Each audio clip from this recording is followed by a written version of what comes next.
Podcast Professores Protagonistas no ar. Nós tivemos uma pequena pausa aí, porque eu adoeci, fiquei completamente sem voz, mas estamos de volta. Afinal de contas, os professores do Brasil inteiro têm muito a falar. Só quem está no chão da escola sabe as dificuldades, os desafios diários de lidar com os estudantes, de lidar com os colegas, de lidar com a estrutura ou a falta de estrutura, com a colaboração dos pais ou a falta de presença dos pais. E nós damos voz aos professores de todo o Brasil aqui no podcast. Você pode se inscrever para participar, é muito simples, é de graça, não precisa ser conhecido da gente, nada. Já entrevistamos várias pessoas aqui que, inclusive, só nos deixam vontade de pegar um carro, um avião, um barco até, para ir lá conhecer a realidade desses professores. Você pode ter mais informações na descrição aqui do vídeo ou no nosso Instagram, o @portal Educação Emocional. Eu sou Mariana Arantes, doutora e mestra em educação, pesquisadora sobre saúde emocional na escola, palestrante, sou jornalista também, e o meu propósito é dar vez e voz aos professores que estão pelo Brasil afora fazendo diferença na sala de aula. E hoje, sabe para onde nós vamos? Para a Bahia, conversar com a professora Regina Machado, que está lá na cidade de Uibaí. Oi, Regina, muito obrigada por aceitar o convite do podcast Professores Protagonistas para compartilhar a sua experiência nas salas de aula, nas escolas aí do interior da Bahia. Onde fica a sua cidade? É na região da Chapada? Onde fica? Mari, bom dia. É com imenso prazer que eu estou aqui para compartilhar um pouco dessa trajetória. São mais de 20 anos como professora e mais de 10 anos como estudiosa e pesquisadora, né, desse tema que a gente vai falar hoje. E eu moro aqui no interior da Bahia, na região da Chapada Diamantina, na região de Irecê, que já foi conhecida como a cidade, né, a terra do feijão.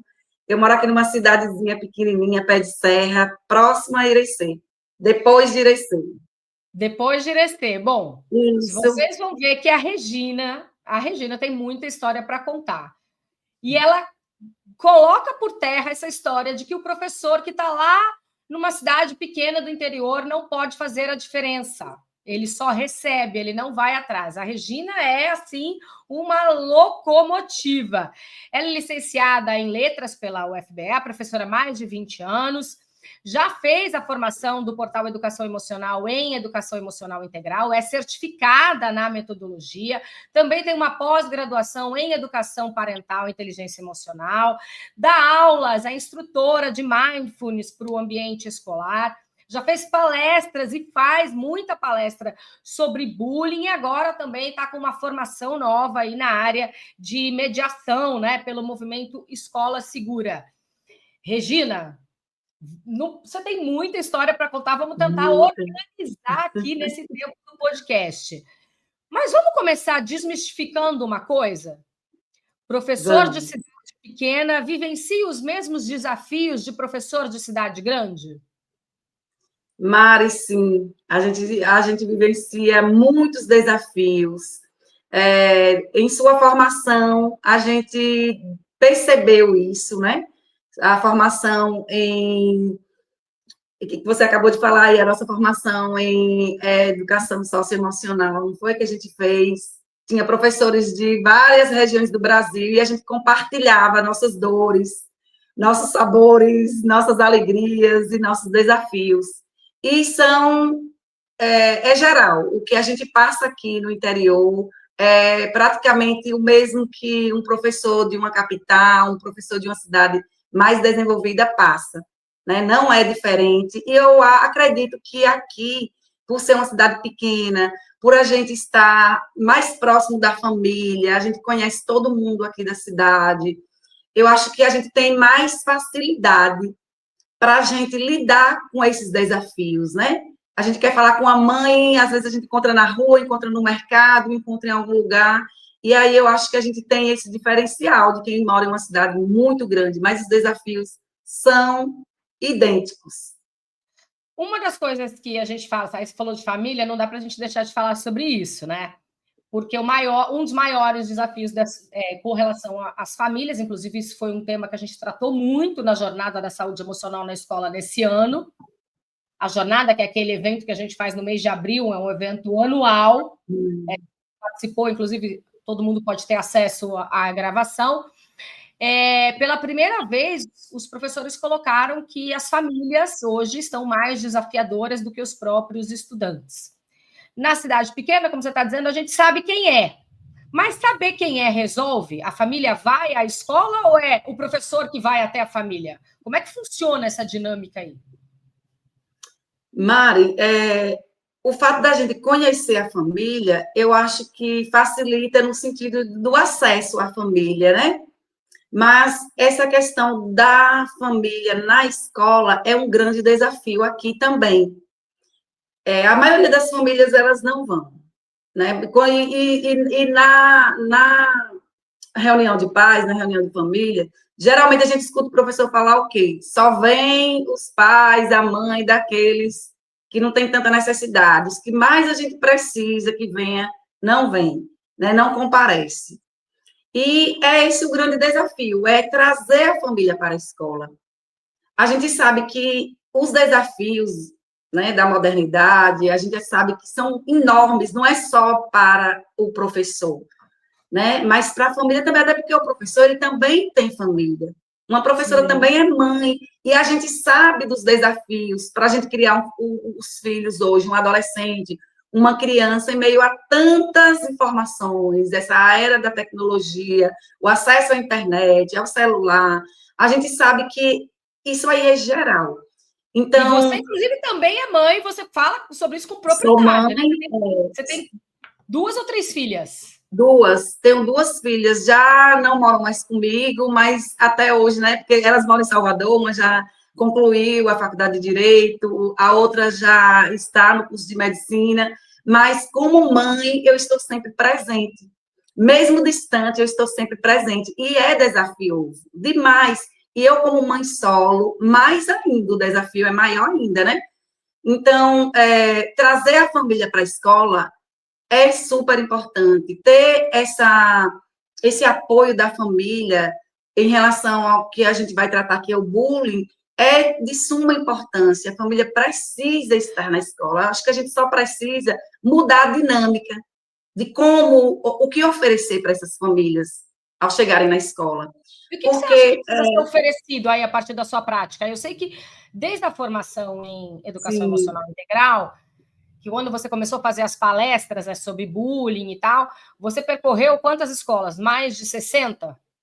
Pelo Mari, menos? foram muitas, viu? Aqui em Salvador, em toda a região. Eu fui em Salvador para fazer uma palestra, né? E fiz várias palestras. Já Legal. recebi convite para voltar, mas por causa do meu trabalho aqui, a data que queria, eu ainda não pude ir. Mas, assim, as famílias, eu sinto que elas estão necessitadas de acolhimento e de afeto também como os filhos. Porque para eles irem à escola só para receberem queixas, reclamação do filho e a nota em si, né, a nota ali qualitativa, né, quantitativa, aliás, eles não têm vontade. Eles já falam assim, eu já sei como é meu filho, eu nem vou. Então, quando você oferece um, um momento diferente, eu acho que eles têm mais vontade de ir, sabe? Sim. Eu acho que inspira mais, eu acho que eles motivam mais.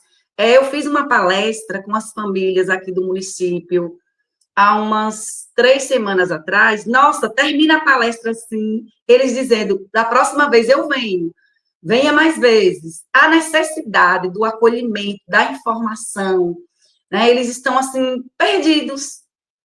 E como educadora parental, como especialista em bullying, em cyberbullying e em implantação de protocolo de ações escolares, eu levo muitas informações que a gente diz assim, são óbvias, mas é o óbvio que precisa ser dito. E que quando elas escutam, elas falam assim, nossa, Regina, eu nunca tinha parado para pensar o quanto, por exemplo, que é importante eu refletir que tipo de mãe eu estou sendo, né? Quais são as palavras que eu uso com meu filho no dia a dia? Como é que eu estou comunicando com o meu filho? Nossa, isso aí me tocou, mexeu comigo, eu vou mudar, né? Vou começar a refletir isso aí, porque a gente chama atenção em relação ao bullying para a forma como você fala com seu filho, o que é que você fala, né? Quais são as palavras que você usa? Você motiva, você inspira, você está diariamente olhando para o seu filho e comparando com um primo, com outro irmão, com um sobrinho, você está dizendo, você é burro, você não consegue, você não vai para lugar nenhum.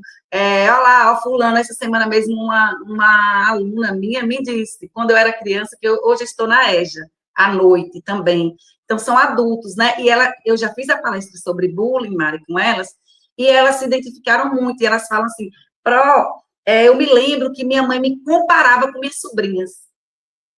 Olha você, olha lá, ó, suas primas, com as sobrinhas dela, né? Olha lá suas primas, uma fez tal curso, outra fez tal curso, e você? Então, a saúde emocional, a saúde mental dentro da escola é urgente, é algo urgente. Você sabe, você como formadora, você como especialista também, você sabe, e eu que vivencio isso em sala de aula, eu percebo o quanto que é urgente a gente levar a saúde mental para dentro da escola. Então, quando o pai, quando a mãe, ela é acolhida, e quando a gente olha, a gente acolhe o que ela está sentindo, a história dela, o que se passa em casa, eu acredito que quando a escola começar a olhar para esse lado aí, não só com as famílias, mas também com nós, professores, porque, por exemplo, eu tive muita ansiedade na época da pandemia, muita ansiedade que eu fui buscando, encontrei outros especialistas, fiz outros cursos. Para quê? Para eu não chegar em uma depressão. Então, a escola, em geral, 100%, precisa urgente de formações, de palestra, de encontros com famílias, com todos os funcionários, para a gente falar sobre a importância da educação emocional dentro da escola, que já faz parte de quê? Da prevenção à violência escolar.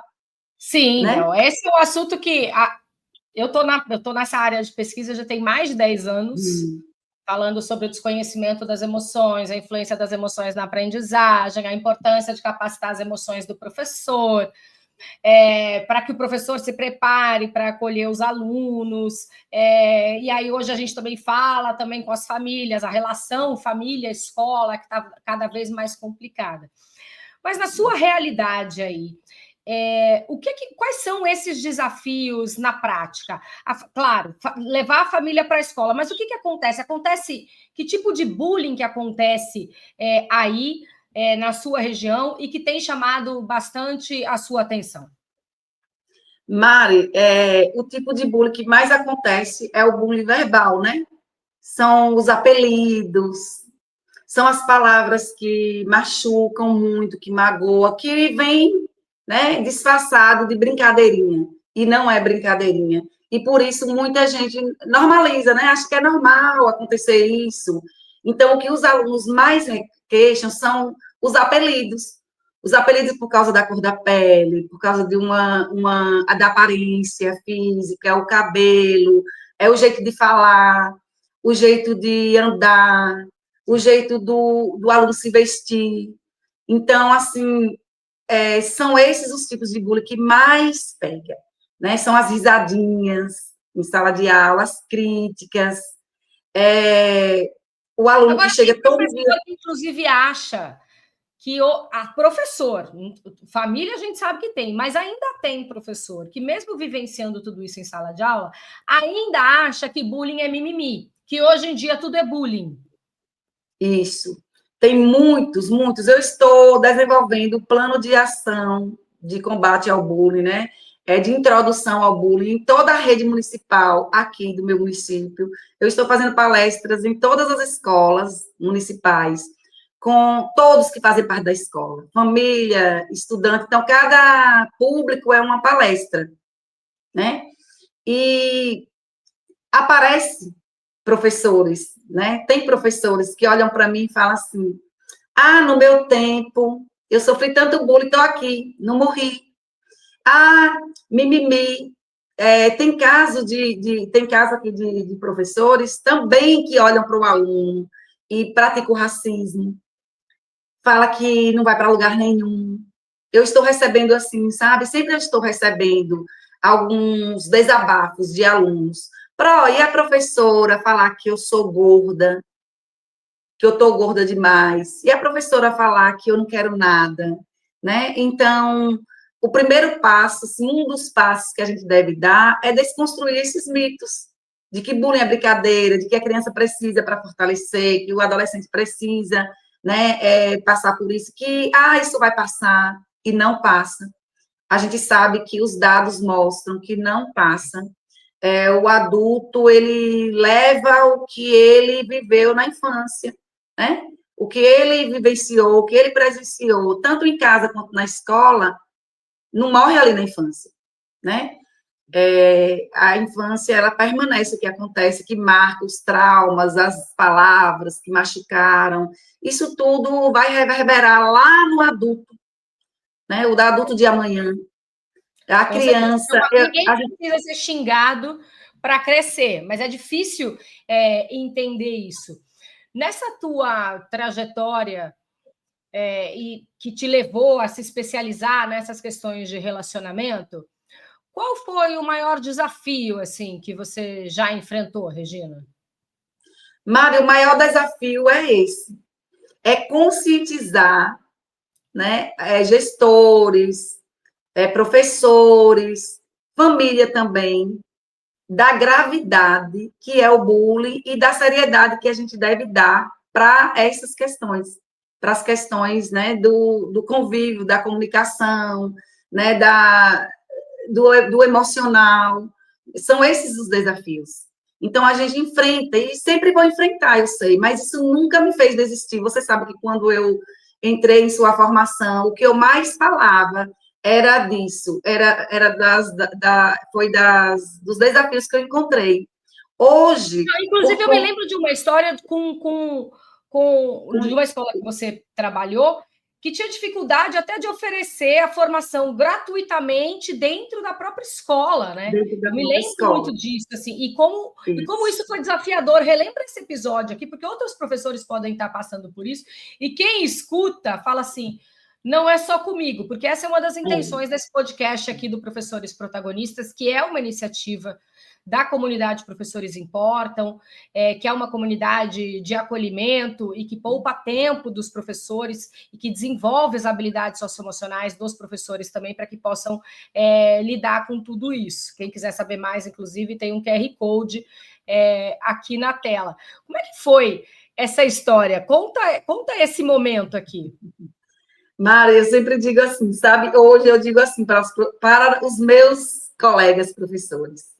Se você pensar em realizar um determinado trabalho dentro da sua escola, que for de coração, genuíno, que você sente que vai transformar a vida, nem que seja de um dos seus alunos. Se você receber um não da direção, eu sempre falo assim, faça.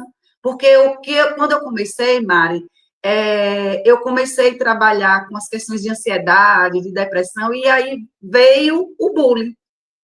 Então, quando eu comecei a fazer minhas pesquisas em sala de aula, por mim, sem compartilhar com coordenação, com direção, o trabalho que eu estava fazendo, eu não compartilhei, né? Eu não compartilhei quando eu tive essa iniciativa, era final do ano, se não me engano, de 2018. Eu não compartilhei, e mesmo com os nãos que eu recebi depois, porque veio a pandemia e eu fui me aprofundar, pesquisar, estudar, com o retorno, né, do presencial, quando eu fui oferecer a minha palestra, eu já tinha o meu curso de palestra, eu já estava com a minha palestra formada, quando eu fui oferecer a minha palestra, eu recebi um não.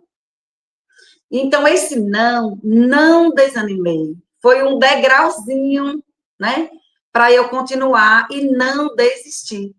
Porque eu penso assim, dentro de 4 paredes, em minha sala de aula, eu tenho consciência que aquele trabalho é eficiente e é proveitoso, é transformador, os alunos estão conectando e faz parte das dores deles, e eu tenho responsabilidade em transmitir o que eu estou aprendendo eu não paro. Um não de lá de fora não me faz parar. Então, eu continuei. É tanto que eu continuei e depois portas se abriram, né? Fui para Salvador fazer palestras através da nossa colega, né, que mora em Salvador. E na volta, no retorno, muitas escolas abriram as portas para mim.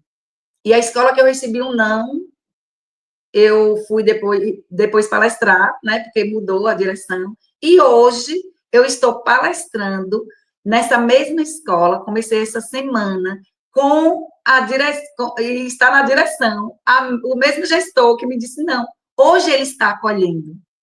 Que Eu coisa boa! acredito que no momento que ele me disse não, ele não tinha ainda consciência da importância, sabe, Mari? E eu perdoo não só ele, mas eu perdoo todos os. Aliás, não tem nem do que perdoar, porque não me atingiu no sentido assim de me paralisar. Né? Fiquei triste, fiquei assim, pensativa, meu Deus, mas a gente também, quando a gente começa a fazer, desenvolver um trabalho, a gente não tem que pensar assim, todo mundo vai me abraçar, todo mundo vai me dizer sim, não. Em nossa vida, nós vamos receber mais não do que sim. É não paralisar, é não desistir, eu não desisti. E hoje eu fui contratada para desenvolver o plano de ação de introdução ao bullying em meu município. É o primeiro município daqui da região que está desenvolvendo essa ação maravilhosa, brilhante, né? Então, todas as escolas estão de portas abertas para mim, me recebendo com todo prazer, com muito acolhimento, e claro, eu escuto da direção, escuto da coordenação, olha, tem um professor tal que acha isso, acha aquilo, mas isso aí não me paralisa, eu até compreendo hoje, entendo, ele ainda não tem a consciência dos males, das consequências gravíssimas provocadas pelo bullying e do quanto que isso está acontecendo, do quanto que essa violência está presente diariamente na sala de aula, nos corredores, no banheiro, na fila de entrada para a escola, né? Então, quando eu acho que tudo na vida é o conhecimento, quando a gente tem conhecimento, a gente vai criando consciência, não é? E a palestra tem essa função de levar a informação, a consciência e a reflexão. Quem sou eu dentro da minha sala de aula? Quem sou eu dentro da minha escola? Né? Em Regina, e como é relação que a isso. você responde, ou respondeu, né? Ou tem respondido a essas críticas que muitos formadores recebem, né? Entre os quais eu também já recebi muitas e tal, mas eu queria que você compartilhasse isso, que a escola esse não é um trabalho para a escola, esse é um trabalho para a família. Que a escola tem que fazer uma coisa e a família tem que fazer outra. A escola não tem que se meter no emocional das crianças, a escola não tem que assumir o papel que é dos pais, etc. Como é que você tem lidado com esses desafios e que muitas vezes são trancas mesmo, né? Assim, trancam a porta e falam assim: isso aqui não é o papel da escola. Além de não Mas desistir, o que você fala? O que você tem feito?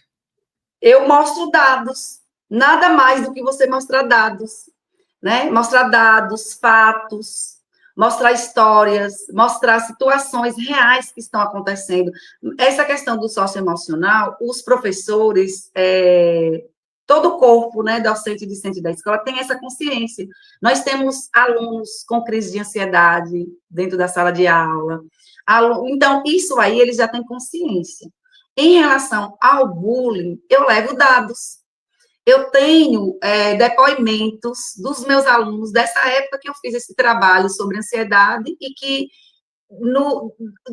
na comunicação que eles me entregaram, que foi através da escrita, veio o bullying. Então, nada melhor para a gente conscientizar o outro do que levar dados, levar fatos, né, levar histórias. E não são histórias e fatos de lá do Rio de Janeiro, de São Paulo, que a gente também mostra o que a mídia está mostrando, né? Mas eu mostro a realidade daqui de pertinho. A gente tem histórias, Mari, de alunos com ideação suicida, com tentativas, né, de tirar sua própria vida por causa do bullying que está acontecendo na sala de aula. A gente tem isso aí. Então, quando eu mostro, eles ficam assim mais, sabe? né, consciente. Tem mães que me param aqui, na minha cidade, na rua, para me falar, Regina, meu filho, tem uma história de uma mãe que ela me parou para me falar, Regina, meu filho ia todos os dias para a escola de bicicleta, escola particular aqui da minha cidade, ia de bicicleta e voltava a pé empurrando a bicicleta, porque 3 ou 4 alunos faziam bullying com ele e uma das ações era furar o pneu da bicicleta do filho dela. Então, ela só tomou a providência de ir à escola quando o filho dela, um dia de manhã cedo, olhou para ela e disse: minha mãe, hoje, se eles continuarem fazendo o que estão fazendo, foi mais ou menos assim, eu não vou, eu vou fazer uma coisa em mim. Foi assim que o filho dela falou.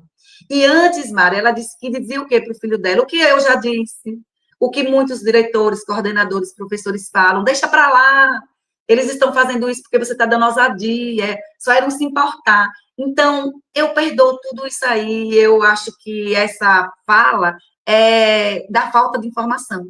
Porque eu também, antes, lá atrás, quando eu não tinha o conhecimento que eu tenho hoje, eu também já olhei para alunos meus e falei, deixa para lá, não importa não.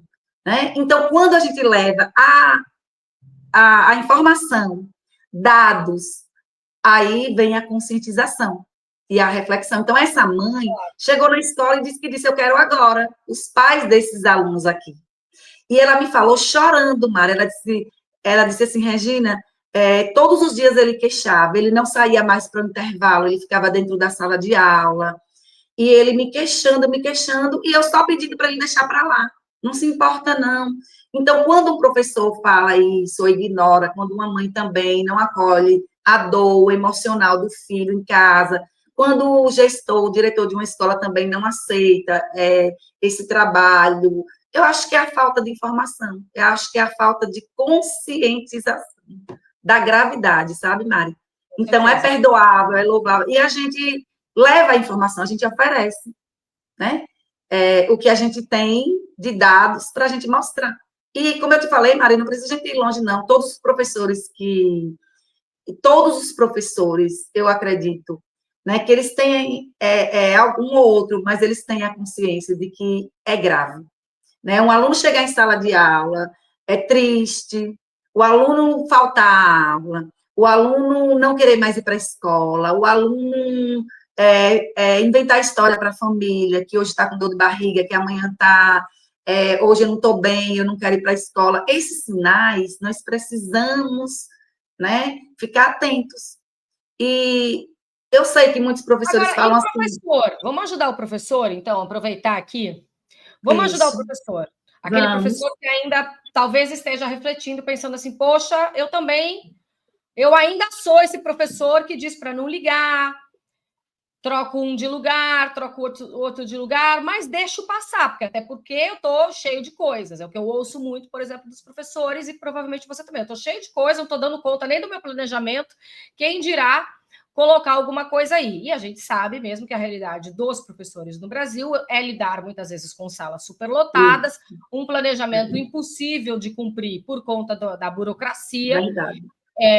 Em excesso, e até também pela falta da própria saúde emocional. Eu não estou aguentando nem comigo, como é que eu vou acolher mais alguém? Mas que dicas práticas você pode dar para esses professores que estão nessa situação, para que eles não deixem os casos de bullying passar? Primeiro passo, Mari, é acolher. Às vezes o aluno vem pedir ajuda, né? E quando ele não vem, que a gente percebe, como você falou assim, a gente é sobrecarregada, às vezes o professor entra ali só quer passar o conteúdo e sair, tchau, pronto. Às vezes nem um tchau não dá, às vezes nem um bom dia não dá, né? E eu acho que a gente precisa cuidar um pouco disso, sabe? Eu acho que a gente precisa ter mais, ser mais humano mesmo, porque é uma profissão tão linda, a gente lida com vidas, são mais de 30 às vezes, em uma sala de aula, mais de 20, mas quando a gente fica atento, no momento que a gente está dando aula, que a gente fica atento àquele aluno que está faltando, aquele que está tristezinho ali, né? Eu acho que ter um pouquinho de sensibilidade e se aproximar e oferecer ajuda, tudo bem, né? Você está bem? Eu estou aqui, precisando de mim, pode falar, pode conversar. Então, primeiro o acolhimento com empatia, sem julgamento, com compaixão, estendendo a mão. A gente, ó, escola não é, como é que se diz, um local para fazer terapia. Lá a gente não é psicólogo, mas o acolhimento, né, o estender a mão, às vezes o aluno ele só quer uma palavrinha, desabafar um pouquinho. Às vezes é na escrita, às vezes já aconteceu comigo, assim, eu pedi para o aluno, escreva, meu amor, o que é que está passando contigo? Quando ele sente dificuldade, que ele diz assim, eu não estou bem, eu não estou bem. Então, assim, o primeiro passo é acolher, é observar. Se o aluno pede ajuda, valorize o que ele está sentindo. Peça para ele dizer o que é que está acontecendo. Eu estou aqui para te ouvir, né? O que é que está acontecendo? E aí, depois a gente vai ver os passos, né? Os outros passos, comunicar com coordenação, ou comunicar com o gestor, evitar chegar na sala dos professores espalhando, falando com todo mundo. A gente precisa ter ética nesses casos, porque tem casos que o aluno vem desabafar, que ele está desabafando porque está confiando em você.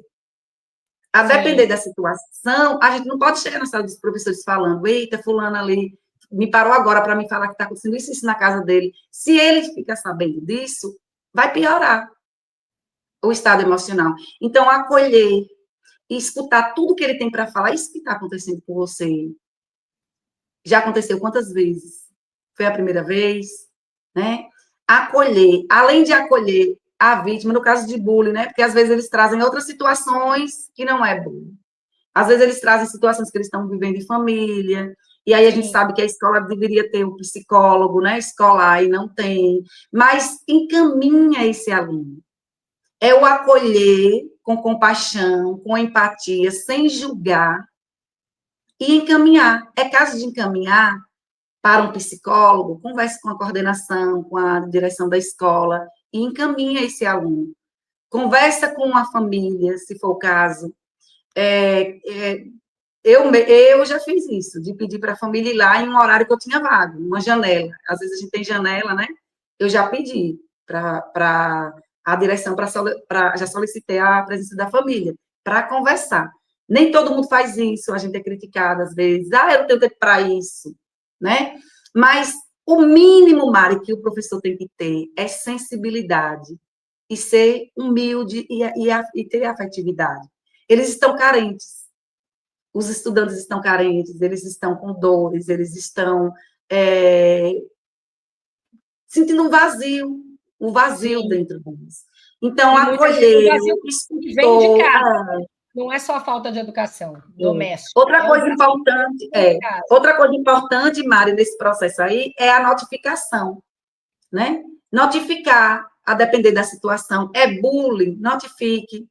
E outro passo que deve ser dado no caso de bullying é acolher, mostrando para esse aluno que você está ali para buscar soluções e que ele merece ser respeitado, né? E que você vai buscar ajuda. Ele tem que se sentir acolhido, né? E notificar o caso e conversar, outra situação, conversar com os alunos que estão agredindo. Porque esse aluno, ele também precisa desse acolhimento. Ele também precisa de um momento de afetividade, de acolhimento.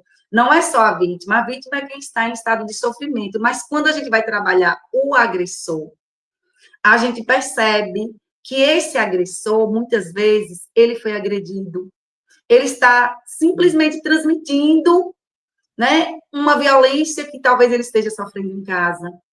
Ele não está sabendo lidar com a falta de algo ou de um afeto, ou é um abandono, é uma violência familiar que ele está passando, ou que ele já foi agredido.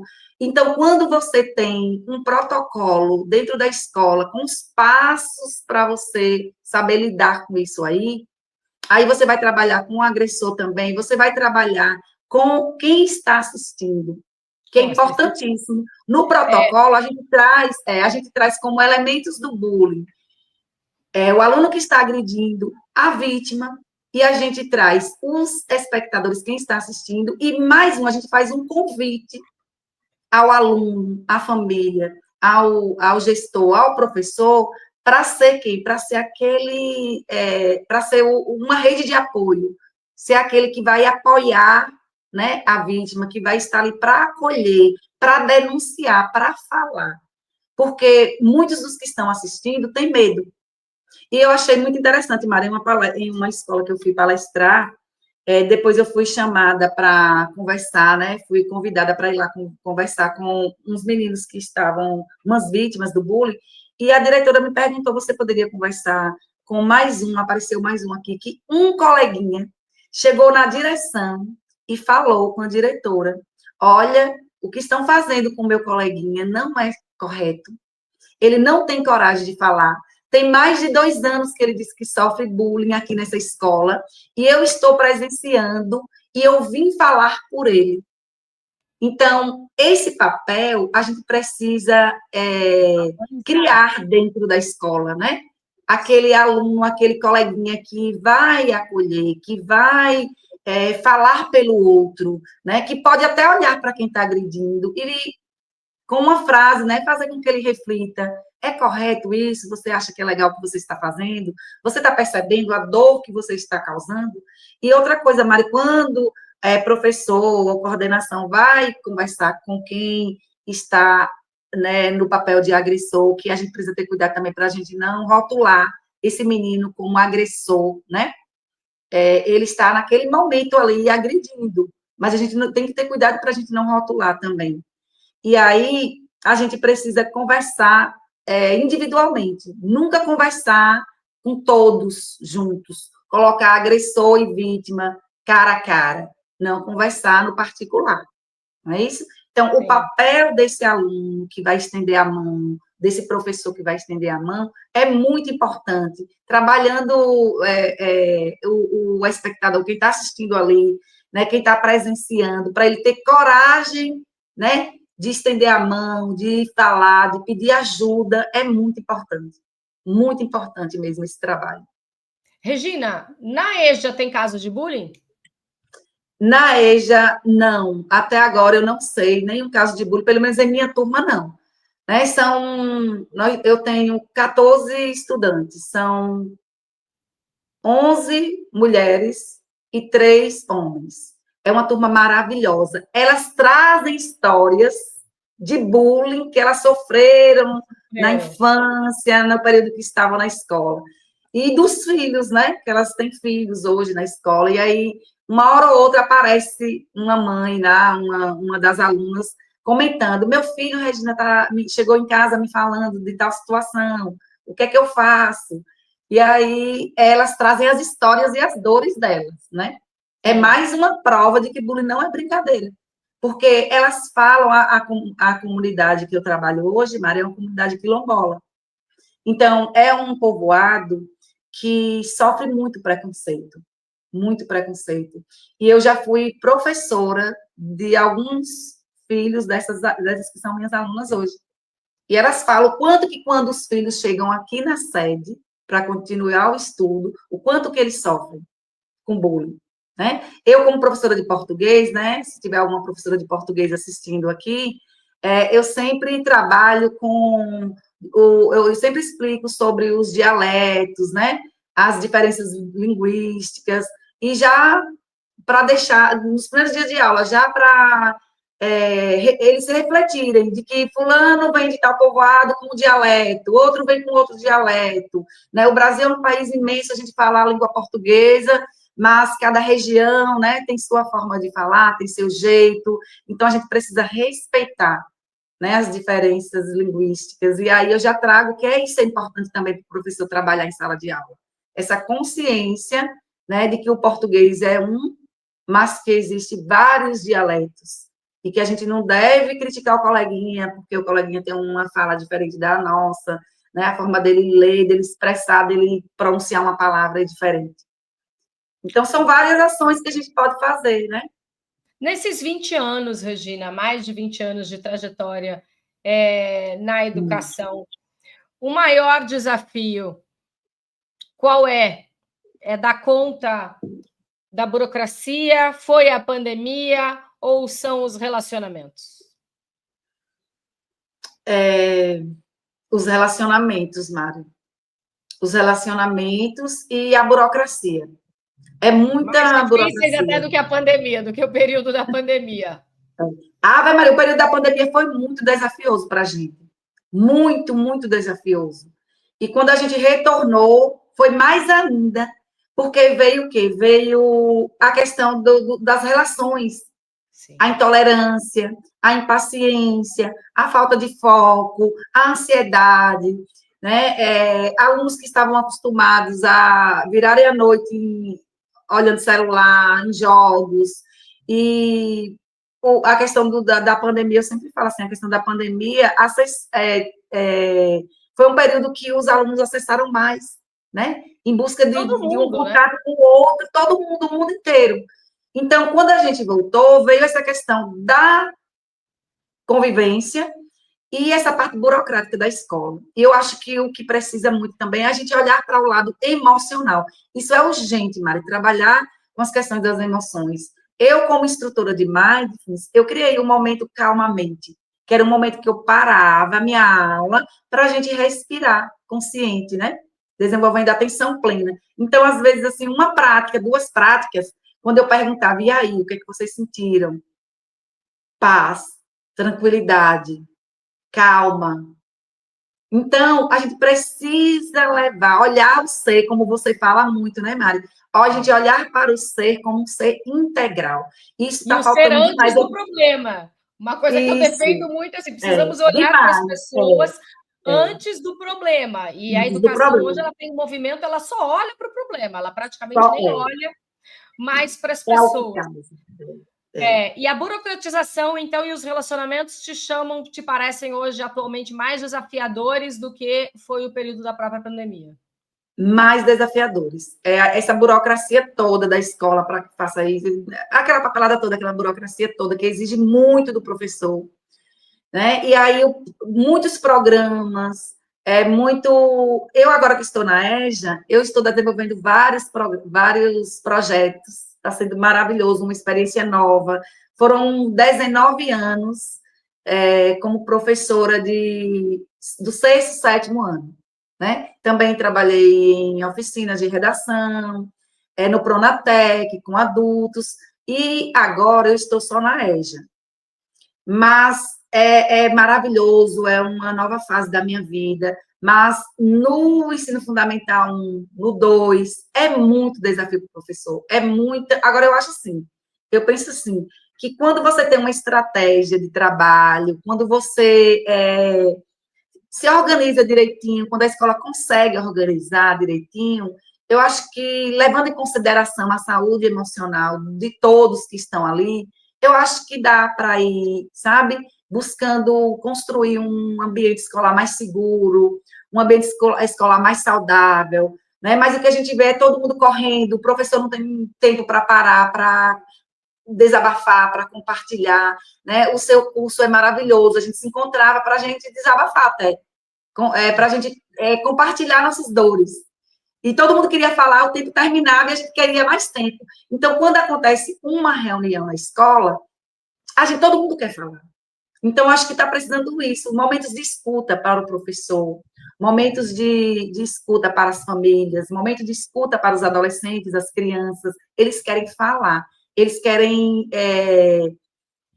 verbalizar, né? As dores, os problemas. E é isso, eu acho que a escola está precisando levar mais a sério essa questão de olhar para o emocional. Aqui em nosso município, esse ano, nós estamos tendo grandes avanços aqui na educação, né? E nós estamos tendo formação todo mês os professores estão tendo formação. Ainda não tivemos uma formação nessa área, mas eu já estou conversando com o secretário de Educação sobre isso, já dei umas, sabe, porque todo mundo na correria, a secretária de Educação na correria, com um monte também de burocracia dentro da secretaria, né? Vários programas, várias ações que as escolas precisam implementar, precisam desenvolver. Então, isso vai acarretando sobrecarga, não só para o professor, mas para todo mundo, para as famílias também, né? Então, é uma sobrecarga de trabalho para todos. A gente precisa valorizar o emocional. começando disso aí, eu acho que é a base, sabe, Mari? Eu acho que a gente aprendendo a se autorregular, a conhecer as nossas emoções, eu acredito que a gente vai... Porque a paz começa em nós, né? A paz começa em nós. Um professor que está doente, ele vai adoecer a turma. Não é só um professor. Qualquer funcionário que estiver doente dentro da escola, doente, ele vai adoecer os outros. Ele vai adoecer. E a gente chega dentro da escola e a gente só que escuta isso, todo mundo sobrecarregado. E que a gente estava terminando uma ação e já vem outra ação, e vem outra, e vem outra. E ninguém para respirar, para cuidar mesmo, né? Desse olhar para dentro, de buscar calma, respiração, conscientização, para a gente conseguir, né, dar conta do que está vindo, do que vem de lá de cima, né, da secretaria. Então, vira uma bola de neve, todo mundo sobrecarregado, todo mundo sobrecarregado. O gestor, coordenador, secretário da educação, todo mundo. A comunidade, inclusive professores importam, nasceu disso, né? Dessa necessidade que a gente tem de colocar novamente o humano na frente dos... Aquela angústia mesmo, e você me ouviu, você estendeu sua mão, você veio e ofereceu, né? Essa formação que foi maravilhosa. Parabéns, porque você é uma das únicas, né? Que está fazendo diferença em nossa categoria. E eu agradeço muito, você sabe o quanto que eu desabafei, o quanto que você, me escutou com paciência, com empatia, com calma, e você faz parte dessa trajetória. Você sabe disso, o quanto que você é especial.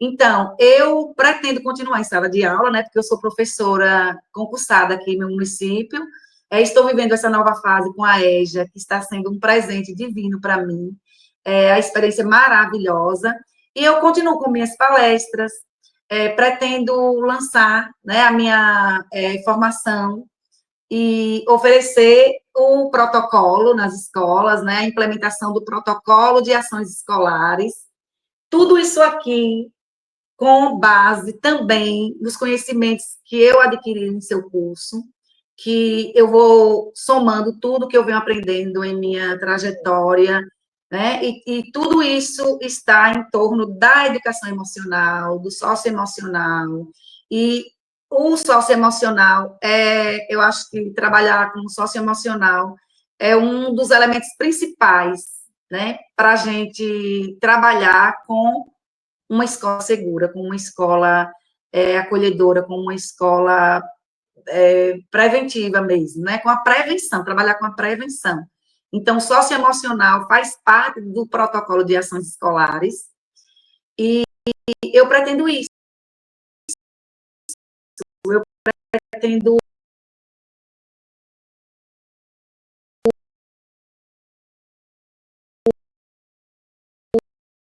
continuar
eu amo estar com os meus alunos e fazer palestras aí para o Brasil inteiro. Meu sonho é esse, palestrar para o Brasil inteiro, né, e levar a formação para os educadores, para as famílias também, para os estudantes, levar esse momento do quanto que essa experiência a gente pode ter. Professores em ponto emocional, tutores que ajudam para Salvador para fazer através da comunidade. outros professores também estão fazendo este papel. Já apresenta lá, viu, Regina? Já apresenta lá, que eu tenho certeza que você vai conseguir, inclusive, validar, né, a sua formação junto a outros professores dentro da própria comunidade, porque é para isso que a gente faz esse trabalho aqui. Regina, pode indicar, então, esse Instagram, né? regina.machado7, para te achar? Isso, pode. Regina.machado7. Então, tá ótimo. Eu te agradeço imensamente, viu? E te vejo na comunidade. Obrigada, Mari. Muito obrigada por essa oportunidade. Muito obrigada por esse momento tão maravilhoso. Né? Então, vamos juntas trabalhar com os valores familiares, né? A gente reforçar a questão da importância dos valores, trabalhar o socioemocional para a gente ter uma escola mais segura. Com certeza, com certeza. Obrigada, Regina, obrigada. E se tudo que você ouviu aqui da professora Regina faz sentido para você, compartilha esse vídeo, deixe o seu like, inscreva-se no nosso canal, compartilhe, use as hashtags Professores Importam, a hashtag Saúde Emocional na Escola e também venha contar a sua história aqui de professor protagonista que está fazendo a diferença nas salas de aula, nas escolas Brasil afora. Você será muito bem-vindo. O link para se inscrever, para participar, você encontra na descrição do vídeo. Eu mesmo gravo as entrevistas vão ao ar, gravadas, sempre às 9 horas da noite, todas as quartas-feiras. A entrevista vai ao ar na íntegra, porque a nossa intenção aqui não é mostrar o que nos interessa, é deixar e propiciar que o professor tenha mais voz pelo Brasil afora. Até o próximo programa. Muito obrigada a todos vocês que nos acompanharam. E eu espero que